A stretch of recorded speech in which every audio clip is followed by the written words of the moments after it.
한국은 숫자만 화려한 언론용 국가입니다. 백악관 고위 분석관의 그 한마디가 결국 한미 외교 갈등으로 번졌습니다. 비판만 하던 그녀는 단 7일 만에 서울에서 눈물을 흘리고 돌아갔습니다. 사연 보기 전에 구독, 좋아요, 알림 댓글 부탁드립니다. 저는 백악관에서 15년간 국가 거버넌스를 평가해온 리사 밀러입니다. 그날은 국무부 회의가 무려 3시간 동안 이어졌죠. 저는 각국의 국가 거버넌스 평가 보고서를 발표하고 있었습니다. 한국은 전형적인 언론용 국가입니다. 제 말이 회의실에 울려 퍼졌죠. 참석자들의 시선이 일제히 저에게 쏠렸습니다. 통계 수치는 화려하지만 실제 시스템의 내구성은 의문스럽습니다. 인천공항이 세계 1위, 도시 안전도가 높다. 이건 모두 보여주기 위한 쇼에 불과합니다. 대통령 보좌관 제임스가 고개를 끄덕였죠. 리사, 진짜 선진국이란 숫자가 아니라 시스템의 내구성으로 판단해야 한다는 거군요. 그렇습니다. 위기 상황에서 시스템이 얼마나 버틸 수 있는지, 시민들이 얼마나 주체적으로 대응하는지가 진정한 척도죠.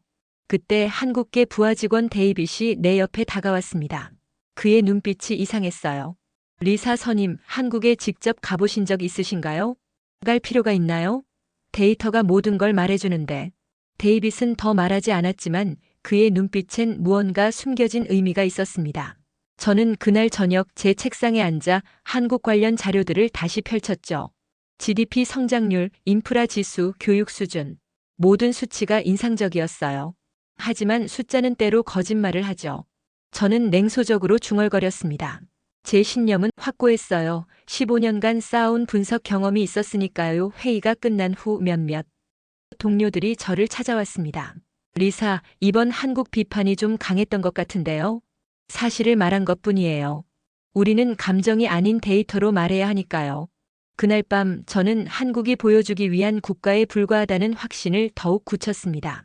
미국 사회보다 복잡한 아시아의 위계 문화, 압축 성장의 부작용들. 이 모든 것들이 제 분석을 뒷받침했죠. 하지만 제가 모르고 있었던 건 이 한마디가 어떤 파장을 일으킬지, 그리고 제 안에 무언가가 흔들리기 시작할 거라는 사실이었습니다. 회의록을 정리하며 저는 한국의 공항 서비스는 과도한 비용 투자의 결과라고 적었습니다. 지속 가능성 없는 거칠애라는 표현도 덧붙였죠. 그러면서도 묘한 찜찜함이 남았어요. 정말 그럴까? 하지만 15년간 쌓은 경험, 데이터 분석, 모든 게 제 판단을 지지했습니다. 그날 밤 잠들기 전 마지막으로 한국 관련 보고서를 들여다봤습니다. 아시아 최고 수준의 CCTV 밀집도라는 문구가 눈에 들어왔죠. 역시 감시 사회구나. 숫자로 포장된 통제 시스템 제 편견은 더욱 굳어졌습니다. 4일 뒤 저는 새벽 6시에 긴급 호출을 받았습니다. 리사 선임, 국무부 장관님이 즉시 오시라고 하셨어요. 전화기 너머 비서의 목소리가 떨리고 있었죠. 무언가 큰일이 일어났다는 걸 본능적으로 느꼈습니다. 장관실에 들어서자 벽면의 대형 모니터에 한국 언론 기사들이 빼곡히 떠 있었어요. 미국, 한국을 언론용 국가라고 폄하 조선일보. 리사 밀러, 한국 방문 한 번 없이 비판 중앙일보. 제 가슴이 뜨끔했습니다. 장관이 무표정한 얼굴로 말했죠. 리사, 한국 외교부에서 공식 항의가 들어왔네. 그들은 당신이 실제 현장을 보지도 않고 평가했다고 강하게 반발하고 있어. 하지만 제 분석은 객관적 데이터에 근거했습니다. 객관적? 한국 국민들이 거리로 나와 시위를 준비하고 있다는 보고가 들어왔어. 미국-한국 관계가 악화될 수도 있다고. 저는 숨을 깊이 들이켰습니다. 외교 분쟁으로 번질 줄은 몰랐죠. 당신을 한국에 보내기로 했네. 7박 8일 직접 현장을 조사하고 돌아와. 하지만 제가 이미 분석한 자료들로 데이빗에게 배우지 못한 건가? 때로는 책상에서 보는 것과 발로 뛰어보는 것이 다르다는 걸. 비행기표가 제 책상에 놓였죠. 인천행 편명이 적혀 있었습니다. 일주일 안에 객관적인 보고서를 작성하라. 그리고 이번 발언에 대한 해명도 준비하고. 밤늦게 짐을 싸며 저는 처음으로 의문이 들었습니다. 내가 정말 틀릴 수도 있을까? 하지만 곧 고개를 저었죠. 15년 경력의 분석가가 겉만 보고 판단한다? 그런 일은 없을 거예요. 비행기 안에서 저는 한국행 승무원들의 언어 실력에 놀랐죠. 영어뿐만 아니라 중국어, 일본어까지. 고객 서비스 쇼일 뿐이라고 생각했지만 내면 깊은 곳에서 작은 의심이 싹트기 시작했습니다. 창밖으로 보이는 야경. 서울이 점점 가까워지고 있었죠. 비행기에서 내리기 전 저는 다시 한번 제 편견을 확인했습니다. 노트에 적힌 메모들 과도한 서비스는 지속 가능하지 않다. 통제된 사회의 표면적 질서. 승무원이 한국어로 인사하는 걸 보며 생각했어요. 언어 구사력도 그저 서비스 교육의 결과일 뿐. 하지만 막상 착륙하자 가슴이 두근거렸습니다. 처음으로 제 판단을 직접 확인하게 될 테니까요. 7일 후면 내가 옳았다는 걸 증명하고 돌아올 거야. 그렇게 다짐하며 비행기에서 내렸습니다. 인천공항에 도착하자마자 저는 당황했습니다. 입국 심사대 앞에 전광판에 제 이름이 영어로 떠 있었죠. 미즈 리사 밀러. 외교관 전용 통로로 안내해드리겠습니다. 공항 직원이 완벽한 영어로 말했습니다. 제 비행기 좌석까지 확인하고 있었어요. 이건 모든 방문객들에게 해주는 서비스인가요? 아닙니다. VIP 입국자분들께 제공하는 서비스예요. 전 놀랐습니다. 미국에서도 이런 맞춤 서비스는 드물거든요. 수화물 찾는 곳에서 더 큰 충격을 받았죠. 제 캐리어가 이미 따로 빼져 있었습니다. 어떻게 제 짐을 알았죠? 승객 정보와 연동된 시스템입니다. 신속한 처리를 위해서요. 입국 심사는 자동화 게이트로 30초 만에 끝났어요. 미국에서도 저는 글로벌 엔트리로 빠르게 통과하지만 이건 다른 차원이었습니다. 미스 미사 밀러 한국에 오신 걸 환영합니다. 출구에서 만난 한국 외교부 담당관이 환영 인사를 건넸죠. 죄송합니다만 당신들이 처음 방문하는 외국인들에게도 이런 서비스를 제공하나요? 기본적인 다국어 안내와 와이파이는 모든 승객에게 무료예요. 하지만 미즈 밀러처럼 공식 방문하시는 분들에게는 특별 서비스를 제공하죠. 공항에서 나오는데 단 10분. 보여주기용이라고 생각했던 시스템이 실제로는 너무나 실용적이었습니다. 차를 기다리며 주변을 둘러보니 24시간 편의점, 카페, 샤워 시설까지 완비되어 있었죠. 리사님, 호텔로 바로 가시겠어요? 아니면 시차 적응을 위해 잠시 라운지에서 쉬시겠어요? 제 컨디션까지 배려하는 섬세함. 차에 오르며 저는 처음으로 인정했습니다.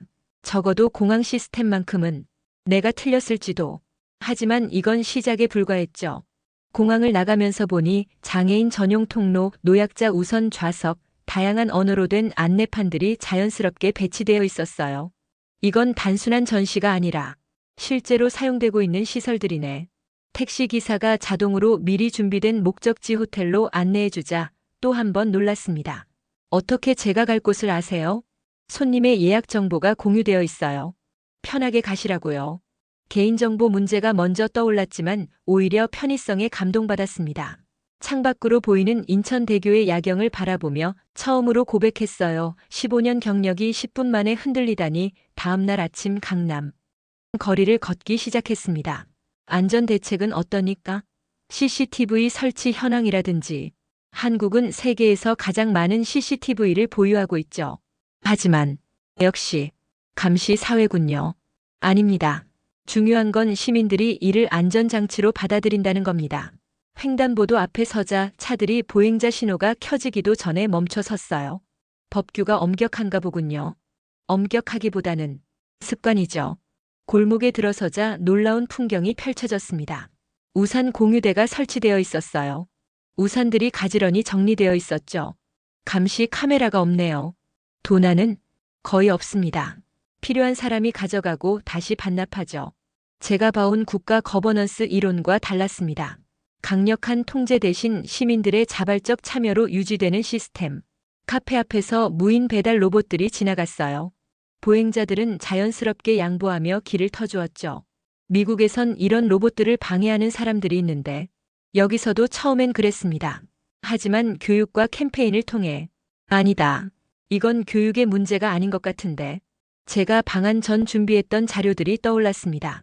미국 국토안보부의 보고서는 혼자 걷기 안전한 도시에서 서울이 시카고나 뉴욕보다 낮은 순위였죠. 하지만 지금 제가 보는 현실은 달랐습니다. 밤 10시가 넘어도 여성들이 혼자 걷고 아이들이 늦게까지 학원을 오가는 모습. 통계가 틀린 건가 아니면 내가 틀린 건가? 점심시간 길거리 음식점들이 북적였어요. 하지만 주문줄은 정연했고 누구도 새치기하지 않았습니다. 어디서나 줄서기 문화가 확실하네요. 이것도 엄격한 규율 때문인가요? 오히려 그게 편하다고 생각해요. 공정하고 예측 가능하니까요. 제 머릿속의 도식이 깨지기 시작했습니다. 아시아 위계 사회 권위주의라는 공식이 여기선 통하지 않았어요. 선진국의 기준을 다시 생각해 봐야 할지도. 거리 곳곳에 무인 시스템들, 도서 대여, 자전거 공유, 심지어 작은 편의 시설까지 모든 게 시민들의 의식 수준에 의존하고 있었습니다. 제가 분석했던 감시 사회는 사실 신뢰 사회였네요. 3일째 저는 명동의 한 카페에 앉아 있었습니다. 오후 3시. 카페는 사람들로 가득 찼죠. 학생들이 공부하고 직장인들이 회의하고 외국인 관광객들이 쉬어가는 공간. 놀라운 건 이 모든 게 조용히 이루어진다는 거였어요. 시끄러운 대화나 전화 통화는 없었습니다. 주문하시겠어요? 서버가 영어로 물었습니다. 제가 외국인이라는 걸 어떻게 알았을까요? 아메리카노 더블샷이요. 설탕이나 시럽 필요하세요? 가져다 드릴까요? 이런 세심한 배려가 인상적이었죠. 옆 테이블에선 젊은 외국인 그룹이 도착했어요.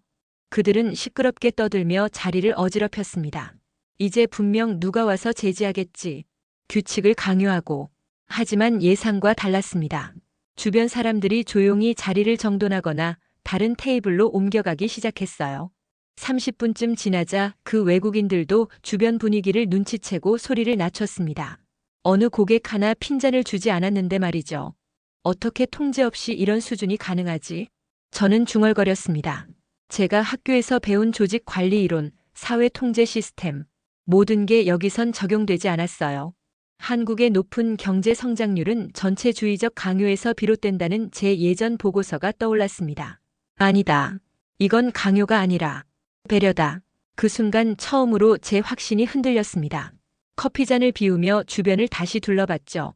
모두가 각자의 일에 집중하면서도 타인을 존중하는 모습. 15년 경력의 분석가인 저의 관점이 도전받고 있었습니다. 카페를 나가며 화장실을 들렸어요. 청결함은 물론 장애인 전용 시설, 유아용 의자까지 완비되어 있었죠. 보여주기용이라면 이런 곳까지 신경 쓸까?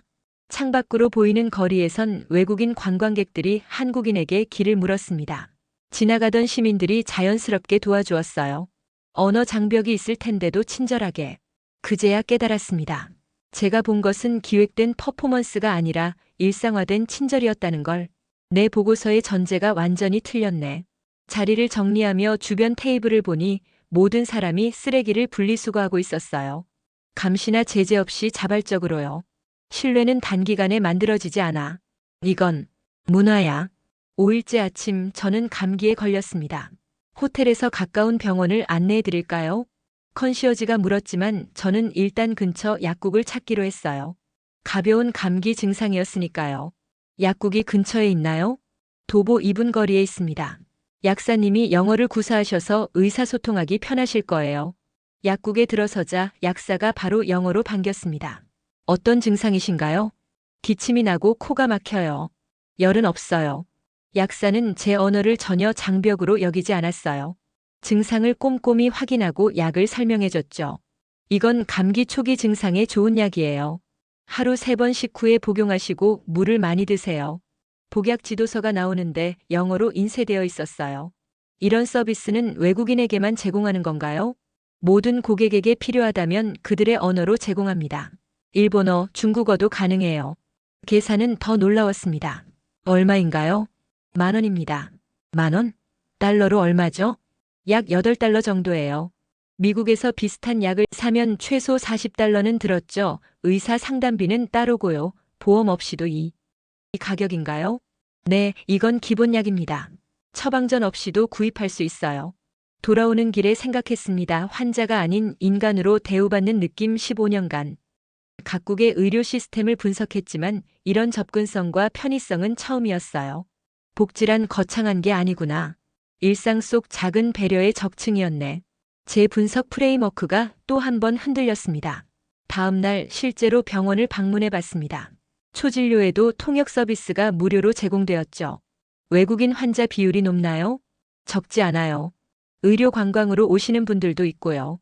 하지만 모든 환자를 동등하게 대합니다. 검사 비용도 미국의 5분의 1 수준 진료 시간은 충분했고 의사의 설명도 친절했어요.